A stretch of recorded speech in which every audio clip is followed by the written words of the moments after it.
उल्लासनगर में बिल्डिंगों के गिरने का सिलसिला एक बार फिर से चल पड़ा है। इन धोखादायक इमारतों के लिए दोषी कौन है, इस बात की चर्चा दबे जबान सब करते हैं। दोषी को सजा दिलाना राज्य सरकार का कर्तव्य है, लेकिन दोषी तक पहुंचना तो दूर की बात है, सरकार उसके चंगू मंगू को भी अपने सिर माथे पर रखती है। बात उन दिनों की है जब इस शहर पर लाखों दिलों पर राज करने वाले एक दबंग राजनेता विधायक हुआ करते थे और उनकी धर्मपत्नी यहाँ की महापौर हुआ करती थी। शहर का क्षेत्रफल 13 किलोमीटर में सिमटा हुआ है और जनसंख्या बढ़ती जा रही थी। इस शहर में भी गगनचुंबी इमारतों के बनने का क्रम प्रारंभ करना जरूरी था। ऐसा समझकर राजनीति और भ्रष्ट अधिकारियों के मेल से एक ऐसा तरीका ईजाद किया गया जो इस शहर के लिए आज तक समस्या बना हुआ है। इसी बीच राज्य सरकार ने रेती खनन पर पाबंदी लगा दी थी। नतीजा यह हुआ कि उलवा की खराब और समुद्री रेती भवन बनाने में काम आने लगी। उलवा की रेती नमी पाकर सीमेंट छोड़ देती है और बिल्डिंग की बिल्डिंग धराशायी हो जाती है। इस शहर में अवैध निर्माणों का जंगल, जिसके खिलाफ मुंबई उच्च न्यायालय में हरी तनवानी ने 2003 में 855 अवैध इमारतों के खिलाफ याचिका दाखिल की थी। विडंबना देखिए, इस व्यक्ति को 20,000 रुपये रिश्वत लेते हुए एंटी करप्शन ब्यूरो ने गिरफ्तार किया था। उसी की याचिका पर माननीय उच्च न्यायालय ने उल्लासनगर के अवैध निर्माणों को ध्वस्त करने का आदेश जारी किया था, लेकिन राज्य सरकार की विशेष अनुकंपा के चलते इस शहर के अवैध निर्माणों को अभय मिला और उन्हें रेगुलराइजेशन करने का मौका। लेकिन रेगुलराइजेशन की प्रक्रिया इतनी जटिल थी कि 20 साल के बाद भी इस शहर में रेगुलराइजेशन की रेसिपी काम ना आ सकी। आपको बता दें कि चरणदास चौक पर मोहिनी पैलेस बिल्डिंग गिरने की घटना हो या नेहरू चौक के समीप साईं शक्ति अपार्टमेंट के गिरने का मामला हो, ये मामले इकलौते मामले नहीं हैं। इस शहर में ऐसी अनेकों घटनाएं पहले भी घट चुकी हैं। राज्य सरकार मरने वाले के परिवार को एवज में 5 लाख रुपया अनुदान देकर अपना पल्ला झाड़ लेती है, लेकिन कभी भी गहराई से इस शहर की समस्या का निदान करने की कोई कोशिश किसी राजनेता ने नहीं की। कभी दोषी अधिकारी या जनप्रतिनिधियों के खिलाफ दंडात्मक कार्रवाई नहीं की गई। नतीजतन आज उल्लासनगर अवैध निर्माणों का जंगल बना हुआ है। 28 मई को गिरी इमारत में रहने वाले चांडवानी परिवार ने 2 ही दिन पहले किसी अन्य बिल्डिंग में जाकर कमरा किराए पर ले लिया था, लेकिन भगवान को कुछ और ही मंजूर था। संयोग भी देखिए, दादी मोहिनी बेंजोमल चांडवानी से मिलने आए बच्चे पुनीत, दिनेश, दीपक भी इस घटना का शिकार हो गए और चांडवानी परिवार से 4 लोगों की मौत हो गई। दूसरे परिवार बजाज परिवार है, जिसमें 3 सदस्यों अमृता, कृष्णा, लवली की मौत इस दुर्घटना में हुई है। कोणार्क न्यूज़ की तरफ से हम सभी दिवंगत आत्माओं को भावपूर्ण श्रद्धांजलि देते हैं। आशा करते हैं इस तरह की दुर्भाग्यपूर्ण घटना इस शहर में और कहीं भी और कभी भी ना घटित हो। आपल्याला कॉल आला की उल्हासनगर कुर्ला कॅम्प 2मध्ये बिल्डिंग होती, 5 माळ्याची बिल्डिंग होती, 29 फ्लॅट होते सगळे। तर आपल्याला 7 ते 8 लोक अडकले माहिती होती। 10:30 वाजता आपली सर्व टीम साधनसामुग्रीसह आपली उल्हासनगर कुर्ला कॅम्प पोहोचल्यानंतर आपण 3 बॉडी रेस्क्यू केले। 3 बॉडी रेस्क्यू करताना जागा खूप कंजेस्टेड होती। जागा कंजेस्टेड असल्यामुळे रेस्क्यू करताना खूप सारी अडचणी आल्या, तरी आपण 10 ते 15 मिनिटात 3 बॉडी रेस्क्यू करून आपण हॉस्पिटलला इथं सेंट्रल हॉस्पिटलला आपण 3 बॉड्या शिफ्ट केलेल्या आहेत। साई शक्ति अपार्टमेंट गिरने के बाद घटनास्थल पर पहुंचे जिले के पालक मंत्री एकनाथ शिंदे ने क्या कहा, आइए देखते हैं। आज काय परिस्थिती आहे, किती जणांचा मृत्यू झाला, आपण पाहणी केली? साई शक्ती इमारतीच्या दुर्घटनेमध्ये त्या स्लॅब कोसळलेले आहेत। त्याच्यामध्ये 7 लोकांचा दुर्दैवी मृत्यू झालेली घटना अतिशय दुर्दैवी आहे आणि गेल्या काही दिवसामध्ये ही दुसरी दुर्घटना आहे। यामध्ये जी पहिली दुर्घटना झाली होती त्यामध्ये स्लॅब वरून खालपर्यंत एकावर एक स्लॅब पडत गेले, तशाच प्रकारची ही देखील दुर्घटना झालेली आहे। यामध्ये 7 लोकांचा दुर्दैवी मृत्यू झाला आहे, 1 जखमी आहे। महापालिका आयुक्तांशी बोलल्यानंतर अशा प्रकारच्या ज्या काही इमारती 94-95 साली या अशा इमारती बांधल्या गेल्या आणि त्यावेळेस जी महापालिकेने कारवाई केली स्लॅब कटिंग करण्याची आणि त्यानंतर त्याच डेव्हलपरनी ते तोडलेले जे स्लॅब आहेत, कट केलेले जे स्लॅब आहेत, पुन्हा वेल्डिंगनी ते जोडले आणि ते स्लॅब भरले आणि त्यामुळेच अशा प्रकारच्या दुर्घटना घडलेल्या आहेत। आणि त्यामुळे या ज्या धोकादायक इमारती आणि अशा प्रकारच्या स्लॅब कट केलेल्या इमारती आहेत, ज्या महापालिकेने ज्यांच्यावर कारवाई केली, अशा इमारती ज्या आहेत त्या आयुक्तांना मी सांगितलेलं आहे की ताबडतोबीने त्याची माहिती घेऊन त्यांना तात्काळ सुरक्षित स्थळी हलवण्याची कारवाई युद्धपातळीवर केली पाहिजे।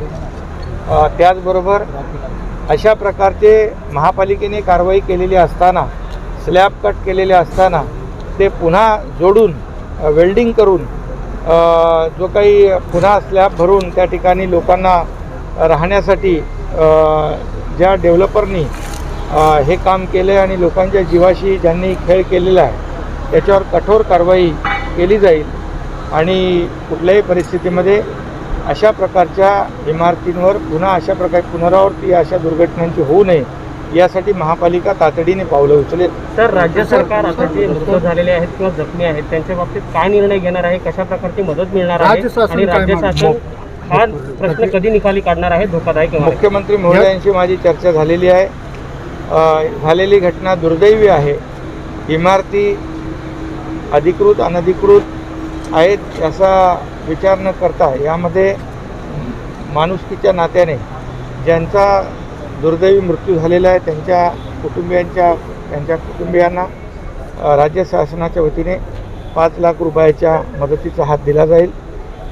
त्याचबरोबर मीच आता आयुक्तांना या ठिकाणी सांगितलेलं आहे की अशा प्रकारच्या ज्या धोकादायक इमारती आहेत त्याची तातडीने यादी केलेली आहे त्यांनी, परंतु अशा अति धोकादायक ज्या C2च्या इमारती आहेत किंबहुना ज्या इमारतींचे स्लॅब कट केलेले पूर्वी आणि ते पुन्हा स्लॅब भरलेले आहेत, अशा अति धोकादायक इमारतीमधून तातडीने जे रहिवासी नागरिक राहत आहेत त्यांची सुरक्षित स्थळी हलवण्याचं काम तातडीने करण्याच्या सूचना दिलेल्या आहेत। त्याचबरोबर हा उल्हासनगरमधला जो रेग्युलायझेशनचा जो विषय प्रलंबित आहे तो विषय जो आहे, जो माझ्या माहितीप्रमाणे आपण मागील जेव्हा यामध्ये एक बैठक देखील झाली, त्यामध्ये देखील हा विषय कधी अरे हे जेव्हा निर्णय झाला होता ना तो रेग्युलेचा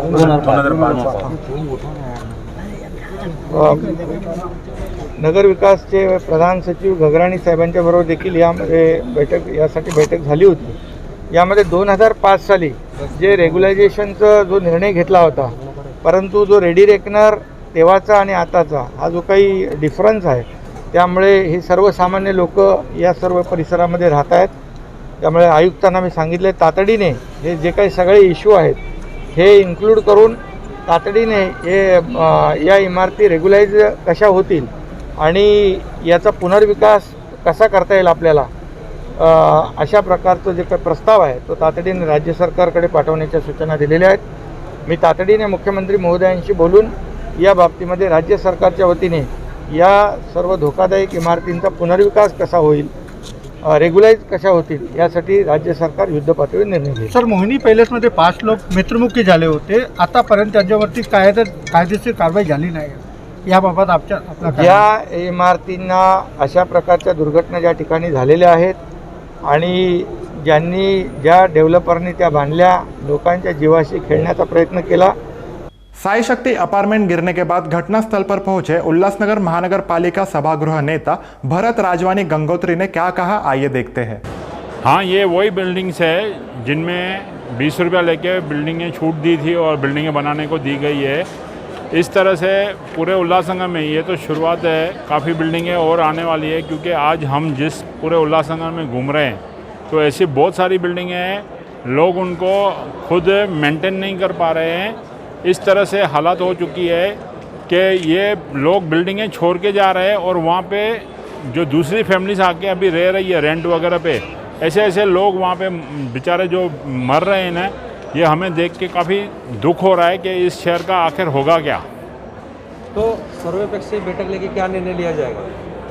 सर्वे बैठक में लेके हम तो ये शहर हित में लेंगे कि भाई ये बिल्डिंगें जल्द से जल्द वैकेंट करा के फिर से न्यू डेवलपमेंट करके जो जिनका घर जा रहा है उनको वापस से नया घर बने और वो नए घर में सेफ होके जाए। हम यही हमारे पूरे सब पार्टियों का निर्णय है कि भाई ये सब उल्लासनगर वापस से नया से डेवलप होके लोग जो है उनको नया घर बने और उस नए घर में जाके रहे। इसके लिए पालक मंत्री से कुछ बात हुई है क्या आप लोगों की?